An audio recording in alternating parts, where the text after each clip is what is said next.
What the business, YouTube? Episode 44. My name's Jay Florida, and today's career of discussion is a sanitation worker. So, what is a sanitation worker? A sanitation worker is a person employed by a public or private enterprise to collect municipal solid waste and recyclable materials from residential, commercial, or industrial sites and transport them to processing or disposal facilities. Now, to give you a piece of history, the earliest formalized systems of sanitation work began in the 1350s in Britain. Following the Black Death, cities instituted rakers to remove the trash that housed plague-carrying rats. In the U.S., formalized municipal garbage collection was introduced in New York in the 1650s. A few basic requirements to becoming a sanitation worker include a GED or diploma, obtaining a CDL, and completing a physical exam as well as drug and alcohol screenings.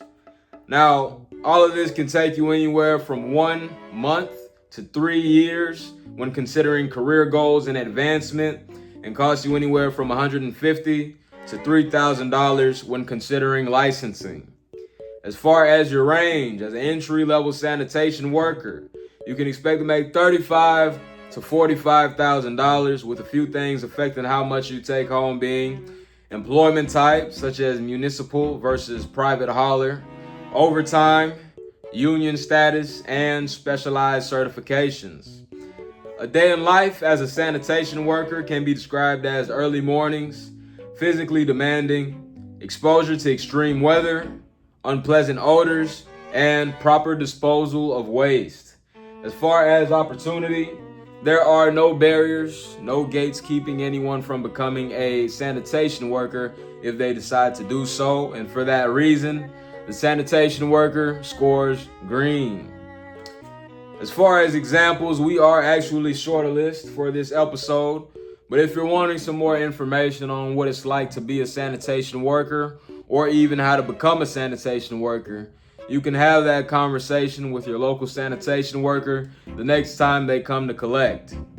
Moving on to our fact moment segment of this episode, starting off with fact number 1. In Singapore, you can be fined up to $10,000 for littering. Fact number 2, the majority of trash in the U.S. is paper. And fact number 3, it can take plastic anywhere from 20 to 500 years or more to decompose. And for our last segment, before we move on to the circle of influence, we have health risks and mitigation, starting off with infectious diseases from exposure to waste, respiratory issues from inhaling toxic gases, and musculoskeletal disorders from prolonged sitting and heavy lifting. As far as mitigation, you can wear personal protective equipment such as gloves, respirators, and protective clothing. Get vaccinations for various infectious diseases, adequate training on properly handling waste, and constant washing of the hands. Now that does it for our primary segment. I'm going to go ahead and give the floor to my co-host for the Circle of Influence. What the business, YouTube? Starting off the Circle of Influence, we have respect. Is this a career or a position that brings me respect and dignity? Now, as a sanitation worker, you are keeping the streets clean, preventing pollution, the formulation, and the spread of diseases. For that reason, the sanitation worker scores green. Moving on, we have growth. Is this a career or a position that presents me with the opportunity to grow from $100,000 earning threshold? For this segment, the sanitation worker scores red, with sources online maxing the sanitation worker out at $150,000 per year. Next, we have gore. Is this a career or position that will have me dealing with an abundance of blood, violent action, grotesque imagery, or scenery?